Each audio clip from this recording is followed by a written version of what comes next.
Deċiżjoni konfermata. Summit bejn il-President Amerikan Donald Trump u l-President Russu Vladimir Putin nhar il-15 ta' Awwissu fl-Istat Amerikan ta' Alaska l-eqreb part Amerikana lejn ir-Russja.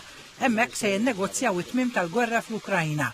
Trump ħabbar id-data tant mistennija għal dan is-summit fuq il-mezzi tal-medja soċjali, konfermata wkoll mill-awtoritajiet Russi.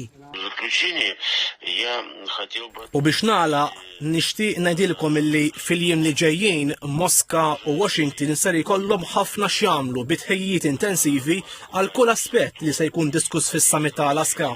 Dan se jkun proċess ta' sfida imma aħna deħlin għalih b'impenn u b'mod attiv. Iżda mhux kollox wartu żgħar. L-Ukrajna stqarret mal-ewwel li l-paċi mingħajrha ma tistax tinkiseb. Iktar minn hekk il-President Ukren Zelensky tenna li pajjiżu qatt mhu se jaċċetta li jċedi territorju Ukren wara li l-President Amerikan Trump indika li t-tmiem tal-gwerra jista' jseħħ jekk l-Ukrajna ċċedi xi artijiet tagħha.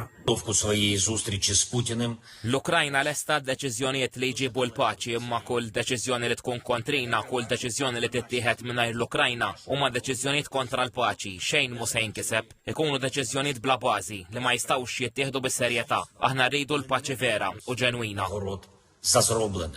Għal-President Amerikan Trump u l-President Russu Putin din se tkun l-ewwel laqgħa wiċċ imb' wiċċ mill-2019 l-hawn.